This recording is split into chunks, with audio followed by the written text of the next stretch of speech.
बरियारपुर लोकसभा में चुनाव है जी, तो आप किस मुद्दे पे वोटिंग करने जा रहे हैं इस बार?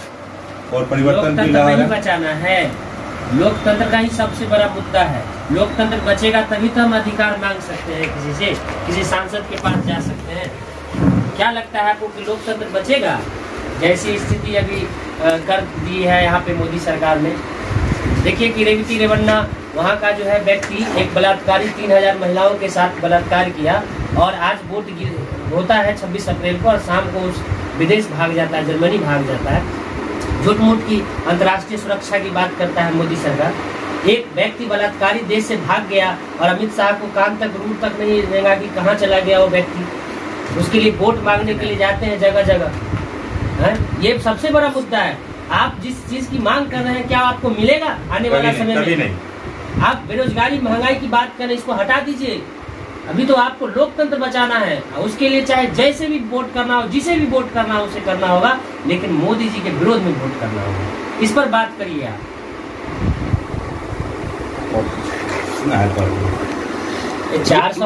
मोदी जी का 400 का जो नारा है 24 की लोकसभा में, तो इस पे आपका क्या निर्णय है? डर का नारा है 400 पार, कि मोदी जी का डर का नारा है और ये हवाई बात है 400 पार। नहीं, वो सही कह रहे हैं, डर का नारा नहीं कहिए। 400 पार इसलिए कह रहे हैं कि संविधान में जो संशोधन होता है वह संशोधन 2/3 के साथ होता है, तभी जाकर कोई बड़ा कानून बनता है और उसके लिए 400 सीट उन्हें चाहिए, तभी वो संविधान में अपना कानून बदल सकते हैं, आरक्षण को हटा सकते हैं। समाजवादी जितने भी कार्यकर्ता है इस देश में, जितने भी नेता है, सबको ये मोदी सरकार जेल में डालने का काम कर रही है। डाली तो रही नहीं, जो व्यक्ति पूंजीवादी है, पूंजीवादी व्यवस्था अच्छा है, देश के विकास में उसकी भी भूमिका है, लेकिन क्या समाजवादी विचारधारा को आप देश से भगा दीजिएगा? समाजवादी विचारधारा को आप जेल में डाल दीजिएगा? संविधान और लोकतंत्र की हत्या करके गला घोट के आप चाहते हैं कि हम 400 पार ले आए, और क्यों नहीं आएगी? ईवीएम का रिपोर्ट आता है 19 अप्रैल और 26 अप्रैल को कि पहले चरण के चुनाव में 62% चुनाव होता है और दूसरे चरण के चुनाव में जो है से 61% 62% लगभग चुनाव होता है, और फिर 31 अप्रैल को यह रिपोर्ट आती है कि 6% सब पे बढ़ गया। ये कौन सी तरीका है? निश्चित तौर से सामने से देखने को मिल रहा है कि ये सब इलेक्शन कमीशन भी इसमें संलिप्त है।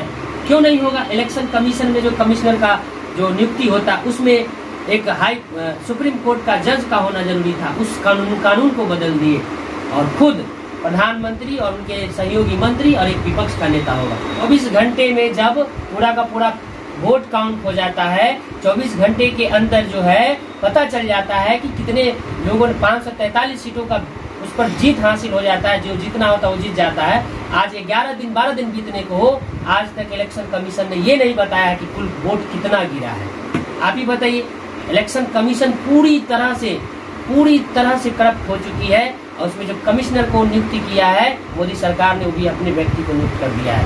विपक्ष को मालूम नहीं चला, 24 घंटा पहले मालूम चलता है कि आज जो है कमिश्नर का नियुक्ति करना है। बताइए वो कैसे छानबीन करेगा, कैसे पता लगाए कि ये कमिश्नर अच्छा है या नहीं है? पूरी तरह से जाल बिछा दिया मोदी सरकार ने और लोगों के मानसिक स्थिति को इस प्रकार से बदल दिया है कि पता नहीं ऐसे लोग कहाँ से आते हैं जो कहते हैं कि जवाहरलाल नेहरू ने गलत किया, राजीव गांधी ने गलत किया, इंदिरा गांधी ने गलत किया, तो अपना जान न्यौछावर कर दिया। जवाहरलाल नेहरू के बारे में, पटेल जी के बारे में कहा जाता है कि उनकी अच्छी बनती नहीं थी। वो ऐतिहासिक मूर्ख है व्यक्ति जिसने आज तक इतिहास को पढ़ा नहीं। जी के साथ में ही अन्याय हुआ। जो पटेल जी के नाम पे स्टेडियम था उसको बदल के नरेंद्र मोदी स्टेडियम बना दिया गया। कहाँ सम्मान पटेल जी को लोग दिए? फिर भी जनता तो वोट वहीं क्यों कर रही है? नहीं, जनता वोट क्यों कर रही है? आप ऐसा मत बोलिए ना। आप बोलिएगा, हम बोलेंगे कि वही जीतेंगे, वही कैसे जीत जाएंगे? अरे वही जीत जाएंगे तो वही जीत जाएंगे, इसका मतलब है, इसका मतलब है कि वो सेटिंग है, तभी ना वही जीतेंगे। जनता 2004 में भी ऐसा ही हुआ था। अटल बिहारी वाकई वो बहुत अच्छे काम किए थे, लेकिन उनके भी मन में था कि मैं दोबारा आ रहा हूँ, लेकिन आए नहीं आए। ये प्रोपेगेंडा मत फैलाइए कि वो आ रहे हैं। 400 पार नहीं, इस बार मोदी सरकार की 400 हार है और वो मात्र 143 सीट जीतने वाले हैं। 150 भी क्रॉस नहीं करेंगे। मोदी जी बड़ा जिम्मेदारी से आप बोल रहे हैं। विश्लेषण है, पकड़ है। मैं जानता हूँ, एक एक विधान लोकसभा के क्षेत्र को जानता हूँ, एक एक राज्य का एक एक रिपोर्ट रखता हूँ। मैं ऐतिहासिक मूर्ख नहीं हूँ। इतिहास को मैंने पढ़ा है, भूगोल को मैंने पढ़ा है, अर्थशास्त्र को मैंने पढ़ा है, और मैं जानता हूँ किस स्थिति में लाकर रख दे इस देश को। आज आप बात करते हैं जीडीपी को करके क्या करेंगे? जहाँ जरूरत है वहाँ पे आप विकास कर ही नहीं रहे, तो जीडीपी की क्या है? जीडीपी से किसी देश का विकास होता है क्या? जीडीपी तो तभी बढ़ता है जो लोगों का स्वास्थ्य खराब होता है तो जीडीपी बढ़ जाता है। अब बताइए। अरे देश के 80 करोड़ लोग को 5 किलो अनाज दे रहे हैं मोदी जी, आप कैसी बात कर रहे हैं? 5 किलो अनाज इसलिए दे रहे हैं, ये भीख दिया जा रहा है, और इस भीख से हम जनता को गुमराह नहीं होना है। ये 5 किलो अनाज से हम देश के चुनाव और विकास के लिए मतदान नहीं कर सकते हैं। मतदान करना है, मुद्दे पे करना है, जहां हमारे देश की सुरक्षा की बात करते हैं, बड़ी बड़ी बातें करते हैं, और हम लद्दाख में कब्जा कर लिया गया चीन के द्वारा, उस पर एक बार उफ नहीं किया गया। हिंसा हुई मणिपुर में एक बार झलक दिखाने नहीं गए वहाँ चारों तरफ। वहाँ आज भी कुकी समुदाय के लोग बहिष्कार कर रहे हैं वहाँ लोकसभा चुनाव का, फिर भी उस पर चर्चा नहीं हुई। उस दिन 2 CRPF लोग वहाँ मार दिए गए, चर्चा नहीं हो रही है।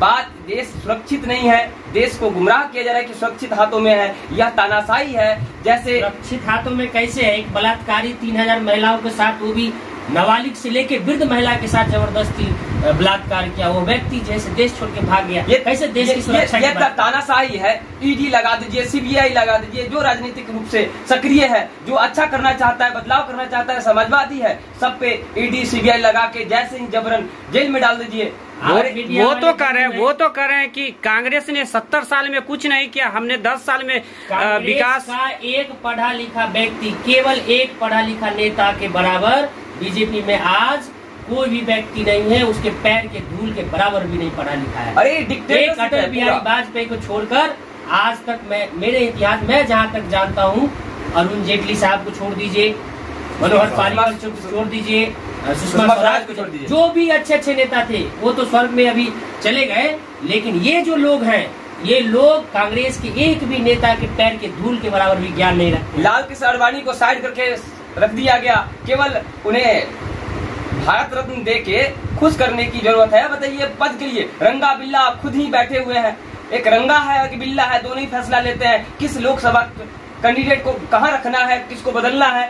सारे फैसले वहीं से लिए जाते हैं। हर राज्य का मुख्यमंत्री कौन बनेगा, किसने काम किया उसको बदल दिया जाता है। सारे फैसले अपने ही लिए ले रहे हैं, और ये पूरा तानाशाही है। ये दूसरे देश में जैसे पूरा तानाशाही के रूप में हो रहा है, रूस में हो रहा है, चीन में हो रहा है, उस तरह से लोकतांत्रिक देश भारत में बना दिया गया है, और हम लोग इसके विरोध में हैं। इस बार पूर्ण रूप से विरोध कर रहे हैं और वोट दे के विरोध करेंगे। और ये जो जुमला है 400 पार, इस बार फेल होगा। हम 15 लाख भूले नहीं हैं, और हम 2 करोड़ नहीं भूले हैं। हम बेरोजगार आज भी हैं, और हमारे दोस्त लोग भी बेरोजगार हैं। हम केंद्र के द्वारा आश्वासन दिया गया था 2 करोड़ बेरोजगार का, उस पे हम वोट करेंगे। जो हमारे छल हुआ है उस पे के विरोध में वोट करेंगे। और हम उसका जो राहुल गांधी ने वास्तव में जो बहुत बेहतर पहल की है उसके साथ हैं हम, और एक सामाजिक न्याय की रूपरेखा तैयार करके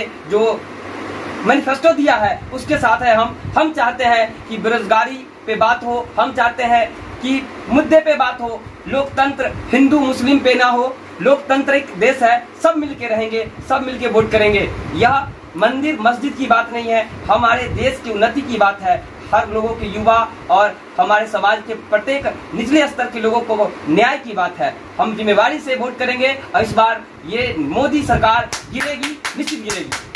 और परिवर्तन बहुत जरूरी, परिवर्तन करना है इस बार। आप ये बोले 2 करोड़ रोजगार की बात, तो रोजगार आपको दी है, आपने की, आपकी गलती है। वो बोल रहे हैं पकौड़ा आता है, तो काहे नहीं कर जाइए चौक पर ठेला लगाइए। पकौड़ा तलना अगर रोजगार होता तो अपने बेटे को वो BCCI के अध्यक्ष बनवा दिए, वो तलवाते। अगर मोदी जी का अपना संतान नहीं है तो दूसरे के संतान को पकौड़ा तलवाएंगे, BTech करके, MTech करके, और लोग आज बीटेक MBA चाय वाला लगाता है, वो चाय बेच के किसको रोजगार है, रोजगार करना पड़ेगा। बेटा बेरोजगार नहीं ना है, हम लोग ना बेरोजगार है, तो हम लोग ना पकड़ा, तो हम लोकतांत्रिक देश में रह रहे हैं और लोग। अरे वो तो आपको साधन दिए कि नाली से गैस बना करके आपको पकौड़ा तलने के लिए, फिर भी कह रहे हैं कि हम लोग बेरोजगार है। बेरोजगार कैसे हुए? आप नहीं करें तो आपकी गलती है। नीतीश कुमार, मोदी जी बोले 400 पार, नीतीश कुमार बोले 4000 पार करेंगे सवाल। कहाँ तो 4 यहाँ पे तो नीतीश कुमार जी के साथ जो भी है अभी आए हुए हैं बीजेपी वाले, बस अपनी वोट परसेंटेज को बढ़ाने के लिए। लेकिन इस बार जनता जो है ना पूरी तरह से हिसाब लेगी मोदी जी का, और अच्छे से लेगी, और ले रही है। अरे कम से कम मोदी जी के जुबान से तो इतना तो निकला कि अगर कांग्रेस आती है तो आपका मंगलसूत्र छीन लेगा। इससे पहले तो ये बोलने के लिए तैयार भी नहीं थे कि कांग्रेस आने वाला है। आप इसी से अंदाजा लगा लीजिए कि मोदी जी के जुबान से या चाहे बीजेपी पार्टी के नेता के जुबान से निकल रहा है कि इस बार हम मत दीजिए कांग्रेस को दीजिएगा तो ये भुगतना पड़ेगा। अरे कांग्रेस अरे रोजगार ले चुकी है, बात है, इन लोग को बोलने दीजिए। पहले रोजगार बच्चों का ले चुकी है, पहले भविष्य छीन चुकी है। 10 सालों में हम लोग बेरोजगारी से तरफ के ठोकरे खाते रहे हैं, और इस प्रकार का माहौल बना हुआ है कि बच्चे। बेरोजगारी का मतलब है योग्यता के अनुसार रोजगार मिलना। अगर योग्यता के अनुसार रोजगार नहीं मिलता है तो वो भी बेरोजगारी है। देखिए इस बार तो पकौड़ा तलने के लिए तो बोल रहे हैं मोदी जी, पकौड़ा नहीं आया है। सबसे पहले तो आप एक चीज लॉजिक समझिए, 5 साल पंचवर्षीय योजना को कैसे खत्म करने वाली है मोदी सरकार। अब ग्रेजुएशन 4 साल का कर दी नई शिक्षा नीति के अनुसार। 4 साल में बच्चे ग्रेजुएशन करेंगे, और आदमी का जो एवरेज एज है वो घटते जा रहा है, और पढ़ाई करने का जो रेशियो बढ़ते जा रहा है। वैकेंसी जब आती है तो एज का लिमिट घटाते जा रहा है। तो बताइए कि 4 साल में या 5 साल, उसके बाद यूनिवर्सिटी का कार्यकाल 5 साल बढ़ा दिया जाता है। 5 साल में ग्रेजुएशन होता है, 5 साल तो ऐसे ही खत्म हो जाएगा लोगों का। वो कहाँ से रोजगार मांगेंगे मोदी सरकार से? तो लोगों को मूर्ख रखना चाह रहे हैं। इंडिया गठबंधन अगर सत्ता में आती है तो क्या बेरोजगारी दूर होगा? बेरोजगारी दूर होगा, और निश्चित होगा, क्योंकि मैनिफेस्टो में है। और बेरोजगारी दूर करती रही है हमेशा कांग्रेस। 17 महीना का काम आप देख लीजिए, 17 महीना में उन्होंने 5 लाख रोजगार देने का काम किया, जो अभी तक कोई सरकार नहीं दिया पूरे भारत में। कांग्रेस हमेशा बेरोजगारी पे नकल कसती है, बेरोजगारी को कम करती है, और जब भी बीजेपी की सरकार आती है तब भी बेरोजगारी बढ़ जाती है। हमारे कहने का मतलब है, विकास का मतलब ये नहीं कि दिल्ली में 4 गो एम्स है तो एक और एम्स बना दे, उसका मतलब विकास नहीं हुआ। विकास का मतलब है कि जहाँ एम्स नहीं है वहाँ एम्स बनाइए, इसका मतलब होता है विकास। सबसे बड़ा भ्रष्टाचारी पार्टी बीजेपी है, और इन 10 सालों में बड़का झूठा पार्टी एक फॉर्म हुआ उसका, बड़का झूठा पार्टी। ये तो नीतीश कुमार जी बोले थे। अब ये है भी, सत्य है ना, सत्य है। नीतीश कुमार जी जो बोले थे, तो नीतीश कुमार आज भले है उनके साथ, लेकिन क्या अपने मन के साथ है? नहीं है। उनको आप देखने से अंदाजा लगेगा। हर जदयू के कार्यकर्ता भी बीजेपी दे रही है इस बार। बीजेपी के हर सीट पे बिहार में जदयू के कार्यकर्ता उनके खिलाफ वोट देगी, और इस बार कोई समर्थन नहीं है, बदला लिया जाएगा जानते हैं पूरे बिहार में साथ। बिहार में अगर जदयू के कार्यकर्ता नहीं घूमे तो नित्यानंद राय जी जो है 4 लाख वोटों से हारेंगे। जान लीजिए, आप लिखवा लीजिए। अगर जदयू के कार्यकर्ता वोट दिए तब तो कुछ ले आएंगे वोट, और नहीं जदयू अगर नहीं जाएगा उनके साथ तो 4 लाख वोट से ज्यादा से हारेंगे। विजय कुमार चौधरी के बदौलत वोट आ जाए। जी हाँ, विजय कुमार चौधरी के बदौलत उनको आएगा सारारंजन में वोट।